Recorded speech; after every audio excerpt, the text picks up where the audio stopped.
రెండు తెలుగు రాష్ట్రాలలో అఘోరీ చేసిన ఆగడాలన్నీ ఇన్ని కాదు. అయితే అఘోరీ వల్ల ఎఫెక్ట్ అయిన పర్సన్స్ అందరూ కూడా ఇప్పుడు ఒక్కొక్కరుగా బయటకు వస్తున్నారు. మొన్న రీసెంట్గా ఒక ఆడియో ఏదైతే వైరల్ అవుతూ వచ్చిందో, ఒక అమ్మాయి నాకు నువ్వే ప్రాణం నీ దగ్గరే ఉంటానని చెప్తూ కూడా ఒక ఆడియో బయటికి రిలీజ్ అయింది. ఆ ఆడియోలో స్పష్టంగా మాట్లాడింది అఘోరీనే అని కూడా అర్థమవుతా ఉంది. అయితే ఇటువైపు ఎవరైతే ఒక అమ్మాయి మాట్లాడిందో శ్రీ వర్షిణి అనే అమ్మాయి, ఆ అమ్మాయిని లోబరుచుకున్నారు, వశపరుచుకున్నారని చెప్పేసి తన తండ్రే స్వయాన మంగళగిరి పోలీస్ స్టేషన్కి వచ్చి ఆ అమ్మాయిని గోరి లోబరుచుకున్నారనే క్రమంలో అయితే కనుక దాని మీద కంప్లైంట్ ఇవ్వడానికి అయితే అతను ఇక్కడికి వచ్చున్నారు. ప్రస్తుతం ఆ శ్రీ వర్షిణి ఎవరైతే ఆడియోలో మనం వింటూ వచ్చామో, ఆ ఘోరీతో మాట్లాడిన ఏదైతే కాన్వర్జేషన్ నడిచిందో దానికి సంబంధించిన ఆ శ్రీ వర్షిణి వాళ్ళ ఫాదర్ ప్రస్తుతం మనతో ఉన్నారు. సార్ నమస్తే అండి. అసలు ఏం జరిగింది శ్రీ వర్షిణికి? శ్రీ వర్షిణి ఎక్కడుంది ఇప్పుడు? నా పేరు తిరుమల కోటయ్య, నా పాప పేరు శ్రీవర్షిణి. ఆ అమ్మాయి బీటెక్ సెకండ్ ఇయర్ చదువుతుంది చింతలపల్లి ఇందిరా ప్రియదర్శిని కాలేజీలో. అయితే ఈ మధ్య కాలంలో లేడీ వచ్చి టోల్గేట్ దగ్గర హల్చల్ చేస్తూ పోలీసులను ఇక్కడ కొట్టడం జరిగింది. అప్పుడు కాలేజీలో వచ్చిన మా పాప చూద్దామని వెళ్తే ఆమె బట్టలు తీసి కూడా ఇసిరేసి వాళ్ళ మీదకి వెళ్తుంటే, అమ్మాయి ఎవరైనా ధైర్యం ఉండవాళ్ళు ఉంటే వెళ్ళి ఆమెకు బట్టలు కట్టడమ్మా అంటే మా పాప వెళ్ళి ధైర్యం చేసుకుని ఆమెకు బట్టలు కడితే అప్పుడు ఆమెను పరిచయం చేసుకుని మా పాపని కొంచెం తిని పదార్థాలతో మందులు కలిపి ఒంటికి పసర్లు రాసి లోపరుచుకుని ఈ రోజున నా పాపను నాకు కనపడకుండా ఆమె స్వాధీనంలో పెట్టుకుంది. ఆ పాపను ఎత్తుక్కుంటూ నిన్న నేను నా కుమారుడు వెళ్ళి హైదరాబాదు షామీర్పేట పోలీస్ స్టేషన్లో కంప్లైంట్ ఇస్తే లేడీ గారిని పిలిపించారు. వాళ్ళు పిలిపిస్తే నా పాపతో మాట్లాడుతుండగా, మీ నాన్న మొత్తం వచ్చాయి, నేను చూసుకుంటాను, అవసరమైతే మీ కుటుంబాన్ని ఆర్థికంగా నేను ఆదుకుంటాను అని చెప్పి ఒక పూర్ ఫ్యామిలీ నన్ను చూసి నా పిల్లల్ని లోపరుచుకుని ఈ విధంగా నా బిడ్డ నాకు కానివ్వకుండా చేస్తుంది. ఈ విధంగా నేను ఇప్పుడు మంగళగిరి పట్టణ పోలీస్ స్టేషన్కి వచ్చి కంప్లైంట్ ఇవ్వటం, ఏ విధంగా అఘోరీ బారి నుంచి నా బిడ్డని రక్షించి నాకు అప్పచెప్పాలని చెప్పి వాళ్ళని న్యాయం కోరుతున్నాను. అంటే ఇప్పుడు లోపరుచుకున్నారు, వశపరుచుకున్నారు అని చెప్తున్నారు మీరు. అంటే ఎన్ని రోజుల క్రితం జరిగింది? అసలు శ్రీ వర్షిణి తనతో మాట్లాడడం స్టార్ట్ చేసింది ఎప్పుడు? ఏమైనా ఫోన్ ఇదంతా ఎప్పుడు? అదే మంగళగిరి టౌన్లో లేడీ గారు అలసలు చేసి పోలీసు ఉన్నతాధికారుల మీద తిరగబడి వాళ్ళని దాడి చేస్తే ఆ రోజు నుంచి కూడా ఈ పిల్ల రక్షించి ఆ బట్టలు కట్టినందుకు 2 నెలలు అవుతుందండి. మా అమ్మాయిని వశపరుచుకుని ఆ పిల్లతో ఇష్టం లేకపోయినా సరే తినిపిస్తాం. ఒంటిగా ఈ ఏం పసలు రాస్తున్నా నా కుదురు అని చెప్పి నేను అరిస్తే నన్ను విసిరిందామా. అది చేసింది స్వతగా. ఆమె లేడీ కదండి, ఒక రకం చెప్పాలంటే ఆమె ట్రాన్స్జెండర్. ఆమె కొద్దిగా అనకూడదు కానీ ట్రాన్స్జెండర్. ఆమె ఒరిజినల్ లేడీ కాదు. అయితే అసలు మీ శ్రీలక్ష్మిని ఇప్పుడు ఆవిడ శ్రీ వర్షిణిని నాకు కావాలి, నా బిడ్డ నాకు కావాలి. ఈ పోలీసు వారికి నేను నమస్కరించేది, ప్రాధాన్యపడి అడుక్కునేది ఏంటంటే, నా బిడ్డ నాకు అప్పచెప్తే ఇది నా ప్రలోభాలకు వెళ్ళకోకుండా నా బిడ్డ నేను మాట్లాడంతే నా బిడ్డ మానసికంగా కూడా కుంగిపోయింది. మానసికంగా పరిస్థితి సరిలేదు. మానసికంగా ఇక్కడ గుంటూరు మానస హాస్పిటల్లో అపాయింట్మెంట్ కార్డు తీసుకున్నాం ట్రీట్మెంట్ కోసం. ఆ ట్రీట్మెంట్ చేసే టైంలో కరెక్ట్గా ఆమె ఫోన్ చేసి మళ్ళీ నా బిడ్డను రప్పించుకుంది. అంటే ఇంకా గోరి ఏం చెప్తే శ్రీ వర్షిణి అదే చేస్తోందంటారా? ఇప్పుడు ప్రలోభాలకు లొంగిపోయింది ఆ పిల్ల. ఏంటి అసలు? అంటే మీ దగ్గర ఆధారాలు ఏమైనా ఉన్నాయా? పోలీసులకు ఆధారాలు ఏమైనా చూపించారా మీరు? ఫోటో ఇచ్చామండి. ఫోటో ఉండి ఆమె చేసిన వీడియోలు ఉండి పరుచుకున్నారు, ఇలా పసలు రాశారు, ఫుడ్లో ఏదో కలిపారు అని చెప్పేసి చెప్తున్నారు కదా, అవన్నీ ఉన్నాయా ఆధారాలు? అప్పుడు ఇప్పుడు ఆల్రెడీ ఆ పిల్లని తీసి చూపించామండి. చూపిస్తే ఆ పిల్లలు పసరం ఉందంటే ఎల్బీ నగర్ హాస్పిటల్ తీసుకెళ్తే ముందు ఉంది ఈ మెడిసిన్ వాళ్ళని చెప్పి ఆమె మెడిసిన్ కార్డు ఇచ్చాడు. ఆ మెడిసిన్ మళ్ళీ ఫోన్లు చేస్తాం. అఘోరీ గురించి ఏమని చెప్తూ ఉంటుంది తను? అఘోరీ అమ్మ అంటుండేది. అట్లా బాగా పిల్లకి ఎక్కిచ్చేసింది. నాకు కావాలి, నా బిడ్డ నాకు అప్పచెప్తే ఆ పిల్ల బీటెక్ ఇంకా కంప్లీట్ అవ్వలేదు, ఇంకా 2 సంవత్సరాలు కంప్లీట్ చేయాలి. అఘోరికి ఏం చెప్తారండి? అఘోరి దగ్గర చూసామండి పిల్లల్ని. అఘోరికి డైరెక్ట్ గా ఏం చెప్తారంటున్నా బిగ్ టీవీ ద్వారా? బిగ్ టీవీ ద్వారా అఘోరిని నేనే ఆమె చేస్తా, నా బిడ్డను లాక్కొచ్చుకుంటా. ఆమె పోలీసులు శస్త్రిచ్చే ఉన్నతాధికారులు, పోలీసు ఉన్నతాధికారులకు అప్పచెప్పి నా బిడ్డ నేను లాక్కొచ్చుకుంటా. దయచేసి నేను ఆమె ఒక్కడ చెబుతున్నా, అమ్మ నువ్వేమైనా ఉంటే చూసుకో, చదువుకునే పిల్లల్ని, మంచి పిల్లల్ని, ఆడపిల్లల్ని నువ్వు అఘోర సాధన చేసుకున్నావు, అఘోర సాధన చేసుకునే వాళ్ళకి నీకు ఆడపిల్లలతో పెంపనమ్మా, ఆడపిల్లలు నీకెందుకు, దయచేసి నా బిడ్డ నాకు చెప్పి, ఆడపిల్లలతో నీకు అసలు ఏం పని, ఆడపిల్లలతో నీకు పని లేదు కదా. అన్నయ్య కూడా ఇక్కడే ఉన్నారు, మాట్లాడదాం. ఏంటి అసలు అఘోరి దగ్గరికి వెళ్ళిపోవడానికి కారణం ఏంటి? శ్రీవర్షిని ఏమంటుంది? మీరు మాట్లాడే ప్రయత్నం చేశారా శ్రీవర్షినితో? మాట్లాడామండి. తనకి ఏమంటుందంటే, నాకు అమ్మ వద్దు, నాన్న వద్దు, ఎవరు వద్దు, నాకు అమ్మే కావాలంటుంది.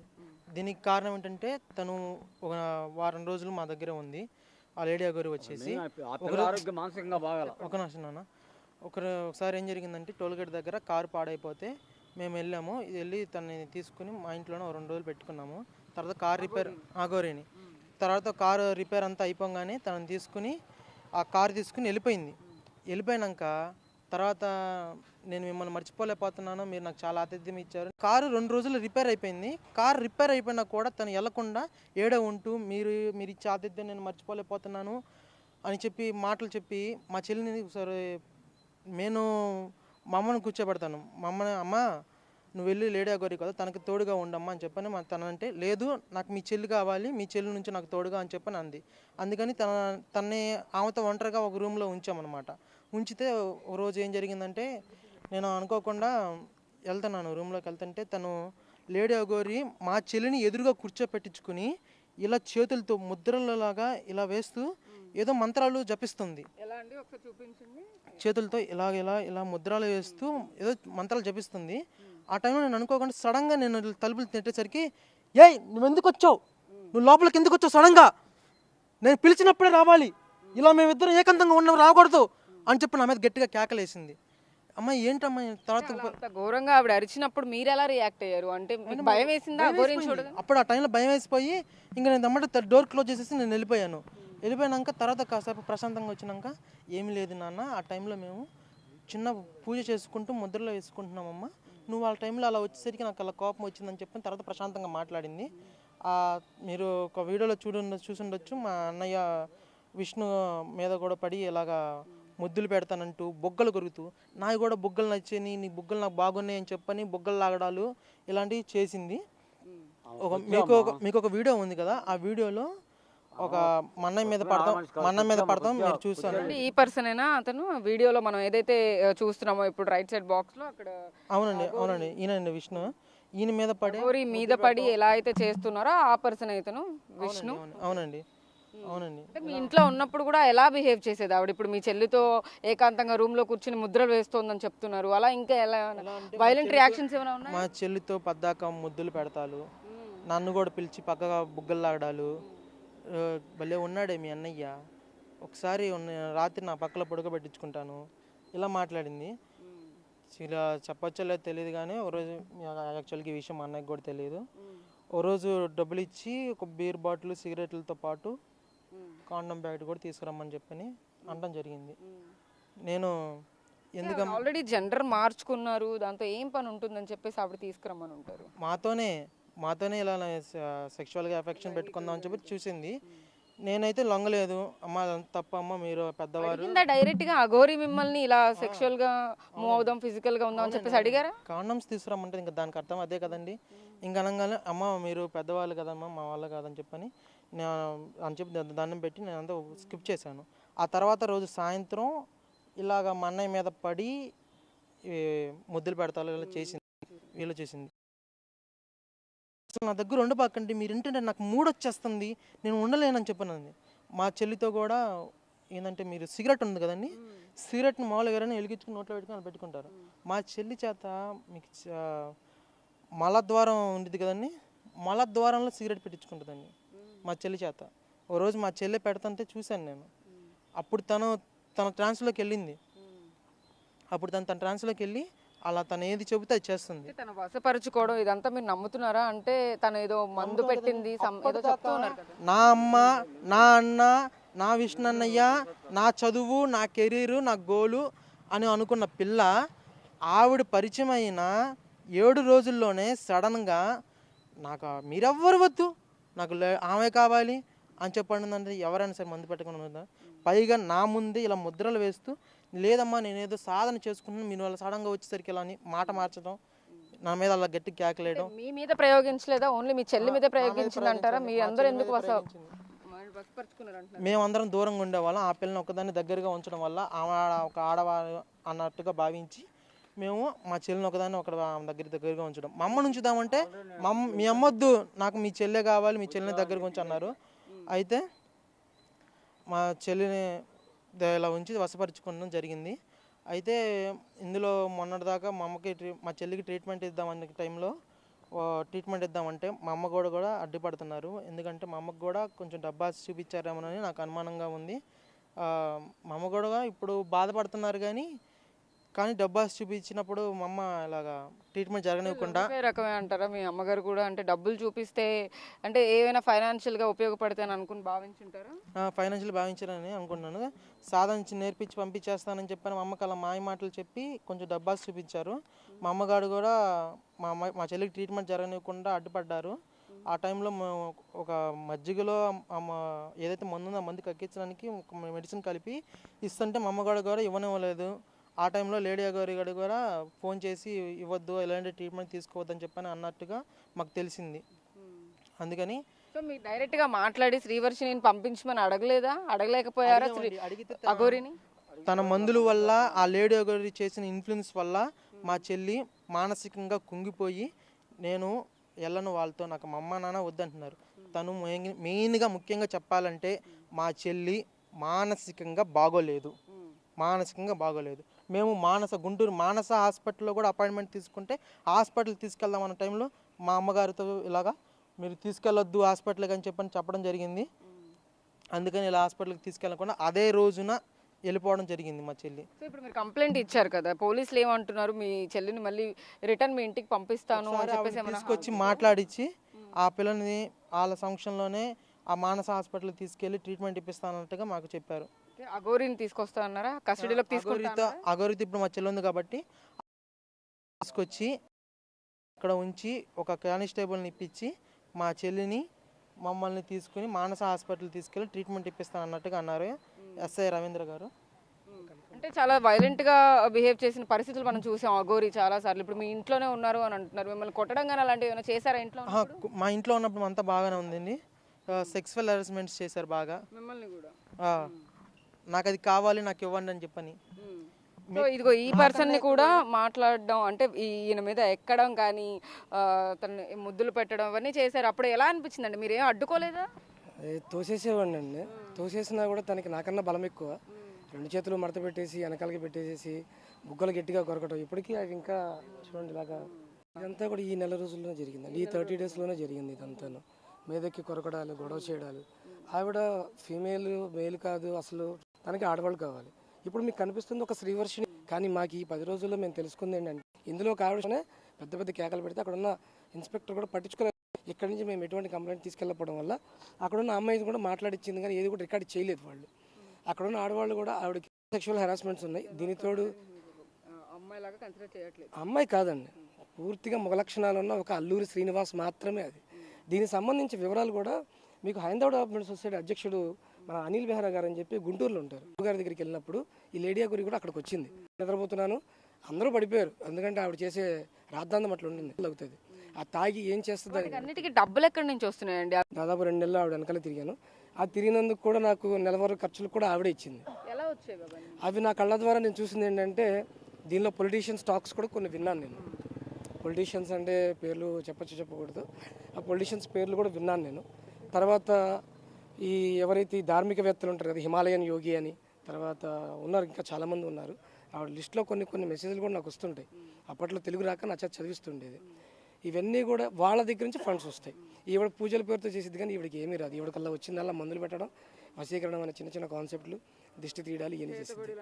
ఏమి చేత కాదండి. అది ఓన్లీ జస్ట్ ఒక ట్రాన్స్జెండర్ అనడానికి కూడా లేదండి, మళ్ళీ వాళ్ళని మనకి కించపరిచినట్టు అవుతుంది. ఇది ఒక టైప్ ఆఫ్ జాతి అంతే. ఇది వీళ్ళ వల్ల ఎవరికీ లాభం లేదు. పొలిటీషియన్స్ అన్నారు, ఎవరు వెనకాల ఉండి ఇదంతా నడిపిస్తున్నారు అనుకోవచ్చు. ఆవిడకి ఎవరెవరు డబ్బులు సహాయం చేస్తున్నారు అంటారు? నేనున్నప్పుడు ఒకే ఒక్క ఫోన్ కాల్ అయితే వినటం జరిగిందండి. ఆ టైంలో మమ్మల్ని పక్కకి దూరంగా కూర్చొని ఉన్నాం మేము. ఆ టైంలో ఆమె చెప్పింది ఏంటంటే ఫామ్ హౌస్ అనే పదం వాడింది, కేసీఆర్ పిఏ అని చెప్పింది. అది నేను నమ్మాలో నమ్మకూడదు ఇప్పటికీ నాకు తెలియదు. కేసీఆర్ పిఏ మాట్లాడుతున్నాడు, నీకు ఎంత కావాలో చెప్పు, సంథింగ్ అక్కడికి రా, ఫామ్ హౌస్కి రా, ఏదో పూజ చేయాలి ఏదో ఏమికి ఏమి రాదు, ఆయన ఏం చెప్పించుకుంటాడో నాకు ఎప్పుడైనా మీరు విన్నారా కాల్స్ లో మాట్లాడడం కానీ, ఈ పర్టికులర్ పార్టీకి సంబంధించిన వాళ్ళు కానీ, లేకపోతే కేసీఆర్ వాళ్ళు ఎక్కువ ఉంటారండి. షామీర్పేట తర్వాత ఈ మన హైదరాబాద్ పరిసర ప్రాంతాల్లో ఈ బీజేపీ వాళ్ళే ఎక్కువగా ఉంటారు. ఈ దర్గా విషయంలో మాట్లాడేది కూడా తను ఏం చేస్తున్నది అనేది మర్చిపోవడానికి మాత్రం ఇది వాడుతుంది. మీరు చూడండి ఆమె యూట్యూబ్ వీడియోస్లో వరుస పెట్టి ఒక 4-5 వీడియోలు వస్తాయి, తర్వాత 10 రోజులు రాదు. ఎందుకని? ఈ 10 రోజులు ఏదో ఒక అమ్మాయిని సెలెక్ట్ చేసుకుని వెళ్ళిపోతుంది, తను ఉండదు. ఆ అమ్మాయిలో కొంతమంది హైదరాబాద్లోనే ఒక ఆవిడ ఫిల్మ్ ఇండస్ట్రీకి సంబంధించి ఒక ఆవిడ ఉంది. ఈ విధానంలో ఒక కుక్కలతో సంబంధించి ఒక వీడియో ఉంది, ఆవిడ కూడా ఈవిడ బాధితురాలే, కానీ ఆవిడ బయటికి రాదు. నేను మంచిదాన్నే అంటే బాగానే ఉన్నాను అనుకుంటారు, కానీ మందుల ఎఫెక్టెడ్తోనే ఉన్న అమ్మాయిలే ఈమె చుట్టూ తిరిగేది. రాజస్థాన్లో ఒక అమ్మాయి ఉంది, బీహార్లో ఒక అమ్మాయి ఉంది. సిగరెట్ ఇవేనా, ఇంకా డ్రగ్స్ లాంటివి ఏమైనా అలవాటు ఉన్నాయి? మేము డైరెక్ట్గా చూడలేదు కానీ అవి ఖచ్చితంగా ఉండొచ్చు, మాకు చూపించదండి, మాకు ఎప్పుడు కనిపించలేదు. కానీ ఆవిడ చేస్తుంది సంథింగ్. ఆ గంజాయి కూడా సంథింగ్ విన్నాను కానీ నాకు అలవాటు లేదని అబద్ధం చెప్తుంటుంది. ఎప్పుడు కారులో ఏదో ఒక పరికరాలు, ఏదో ఒక చెత్త చెదారు తీసుకొస్తూనే ఉంటుంది. చాలాసార్లు పోలీసు వాళ్ళు కూడా నన్ను ఆపారు, కారులో ఏమైనా బ్యాడ్ థింగ్స్ ఉంటే నాకు ఇన్ఫార్మ్ చేయండి అని. ఏమీ నాకు కనిపించలేదు, నేను ఎప్పుడు వాళ్ళకి ఏం చెప్పలేదు. మెయిన్ రీజన్ ఏంటంటే ఇప్పుడు కూడా నేను మీకు ఎదురుపడి మాట్లాడడం కారణం ఏంటంటే తను చేసేది ఓన్లీ అమ్మాయిల్ని ఎఫెక్ట్ చేయడం. గో సంరక్షణ శాఖ అంటది, అంటే ఏమిటో తెలియదు, అమ్మాయిలు రక్షిస్తానంటది. ఇదే వ్యక్తి తన కూతురు ఇంట్లోంచి వెళ్ళిపోయిందని ఫోన్ చేస్తే అమ్మాయిలు కాపాడుకుని చేతగాని నా కొడక అని చెప్పి తిట్టింది. అది కూడా నా దగ్గర రికార్డు ఉంది. ఇప్పుడు కూడా ఈరోజు మార్నింగ్ ఒక వీడియో వదిలేరు, వాళ్ళు నా గురించి వదిలేరు, విష్ణు నా పేరు మీద వదిలేరు. నేను పెంచిన తరహాలో నేను ఉన్నా, సొంత అన్నయ్య వాళ్ళ నాన్న, వీళ్ళమ్మ సంథింగ్ ప్రాబ్లంతో ఆవిడ రివర్సే మాట్లాడుతుంది. అది ఎందుకు ఏంటనేది అది చూసే ప్రజలకు కూడా తర్వాత అర్థమవుతుంది. నేను ఎప్పుడైనా వీళ్ళిద్దరు ఇన్ఫ్లుయెన్స్ చేసి ఈ 15 రోజుల్లో తీసుకొచ్చాను అయ్యా మిమ్మల్ని? లేదండి, మా అంతటి మేమే వచ్చాం, కానీ మా పిల్ల కావాలి, మా చెల్లెలు మాకు కావాలని చెప్పని, మా నాన్నగారికి మా కూతురు మాకు కావాలని చెప్పని మా అంతటి మేమే వచ్చాం, కానీ ఏనాడు ఆయన ఇన్ఫ్లుయెన్స్ చేయలేదు. నేనే ఇన్ఫ్లుయెన్స్ చేశాను, నేనే దాన్ని ఇబ్బంది పెడతాను. ఇప్పుడు ఫైనల్ గా అఘోరి గురించి చాలా నిజాలు చెప్తూ ఉన్నారు మీరు, అంటే ఇంకా ఏమన్నా బయట పెట్టే అవకాశం ఉందా? మీరు ఏమైనా చెప్తారా? ఇప్పుడు ఒక విషయం కూడా చెప్తానండి, దీనిలో అసలు విషయం ఏంటంటే ఇప్పుడు ఎక్కడైతే మనకు తణుకు రాజేష్ నాజీ అఘోరి గారి దానిలో జరిగిన విషయంలో అక్కడ తప్పు జరిగిందా లేదని తీసి పక్కన పెడితే అక్కడ ఈవిడ ఏం చేసింది అనే కాన్సెప్ట్ చాలా పెద్దదండి. రాత్రిపూట వీళ్ళ అమ్మాయి నిద్రపోతుంటే ఎలాంటి స్థితిలో ఉందంటే పడిపోయింది, ఆ పిల్ల పడిపోయింది. ఆ పడిపోయిన పిల్లకి బట్టలు లాగి తను ఏం చేసిందో ఒక వీడియో ఉంది ఆల్రెడీ, కానీ మాకు ఇవ్వట్లేదు వాళ్ళు. ఆ CC footage Tanuku Rajesh Nazi Aghori గారి దగ్గర ఉంది. దానిలో బట్టలు తీసేసి ఆవిడ మీద పడుకొని ఉన్న వీడియోలు కానీ అది చాలా చేసింది. వీటన్నిటి సాక్ష్యం ఎవరంటే కుకట్పల్లిలో స్వాతి అని ఒక సాఫ్ట్వేర్ ఇంజనీర్ ఉందండి, ఆవిడని ఆద్యనాథ్ అంటారు, అక్కడ గురు పరంపరలో ఆద్యనాథ్ అంటారు. ఆవిడ దగ్గర కూడా వివరాలు ఉన్నాయి, ఆవిడ మొబైల్లో కూడా ఈవిడ చేసే అరాచకాలు ఉన్నాయి. ఆవిడే ఇప్పుడు ఇదంతా చేయడానికి కూడా ఆవిడ ఇన్ఫ్లుయెన్స్ కూడా దీనిలో కొద్దిగా ఉంది. టోటల్గా ఏం చెప్తారు? అసలు ఈ ఆగడాలు ఆపడానికి కోసం అని చెప్పి నేను కూడా చాలాసార్లు నిన్న కూడా అండి షామీర్పేటలో ఈ కంప్లైంట్ నేను తీసుకోను అంటే, సరే ఇప్పుడు నాకు ఈ కార్ కనిపించింది, దీని మీద నెంబర్ లేదు, ఈ నెంబర్ ప్లేట్ గురించి నాకు వివరణ ఇవ్వండి అని చెప్పి నేను 100 కంప్లైంట్ చేశానండి. లోపల నుంచి ఎస్ఐ గారు పరిగెత్తుకుంటూ వచ్చి ఇప్పుడు 100 కంప్లైంట్ అంటున్నాడు ఆయన. నేనేం మాట్లాడాను నాకేం అర్థం కాక సర్లేండి అన్నా, ఎందుకంటే నన్ను కొట్టే పరిస్థితి కనిపించింది నాకు అక్కడ. పోలీసులు కూడా నా మీద రివర్స్ అయ్యి కొట్టే పరిస్థితి ఉంది. అసలు ఈమెను చూసి ఎందుకు భయపడుతున్నారో కూడా అర్థం కావట్లేదండి. She's not an aghori, she's nothing అండి అక్కడ. లేవంటారా? అంటే ఇప్పుడు ఏదో పవర్ ఉంది, వశపరుచుకుంది అని అంటున్నారు, అంటే ఆవిడకి ఏదో పవర్ ఉందనే అర్థం. అంటే ఏం పవర్స్ లేవంటారా? పవర్ అనేది అంటే మీరు పవర్ జనరేట్ చేయడం అంటే ఇప్పుడు నేను ఇక్కడ నుంచి ఉంటే కింద మట్టి ఇలా పైకి తీసుకెళ్ళడం దాన్ని పవర్ అంటారండి. ఇది మందులతోనూ లేదంటే ఆకు పసరులతో చేసేదాన్ని వైద్యం అంటారండి. ఇలాంటి వాటితో చేసి అమ్మాయిని తీసుకెళ్ళిపోతుంది. ఇలాంటి దీన్ని వశపరచుకోవడం దీన్ని ఆ టైపులో అంటారండి. సో అయితే ఇది పరిస్థితి మొత్తం మీద. ఏదైతే అఘోరి మీద వస్తున్న ఆరోపణలు కానీ ఇటువైపు కంప్లైంట్స్ కానీ మొత్తం కూడా మనం గమనిస్తే కనుక ఇటు అమ్మాయిలందరినీ కూడా వశపరుచుకునే క్రమంలో అయితే కనుక వాళ్ళకి ఏవో పసర మందులు పెడుతోందని, ఇటువైపు అబ్బాయిల్ని కూడా హెరాస్మెంట్ చేస్తోంది, అది కూడా సెక్షువల్ హెరాస్మెంట్ చేస్తోంది. ఒక రోజు రాత్రి నాతో ఉండమని చెప్పి వీళ్ళని డైరెక్ట్గా అడిగారు అని చెప్పి కూడా ఇటు శ్రీ వైష్ణవి వాళ్ళ అన్నయ్య కానీ ఇటు వాళ్ళ తండ్రి కానీ ఇటు ఎవరైతే విష్ణు ఉన్నారో వాళ్ళు కూడా మాట్లాడుతున్న పరిస్థితి అయితే ఉంది. హైదరాబాద్లో కంప్లైంట్ చేశారు, ఇక్కడ మంగళగిరిలో కూడా ఘోరీ మీద కంప్లైంట్ చేసిన పరిస్థితి అయితే ఉంది. దీని మీద మరింత దర్యాప్తు చేసిన తర్వాత అయితే కనుక మరిన్ని వివరాలు తెలిసే అవకాశం అయితే కనబడుతోంది. వీడియో జర్నలిస్ట్ సాహిత్య బిగ్ టీవీ మంగళగిరి నుంచి.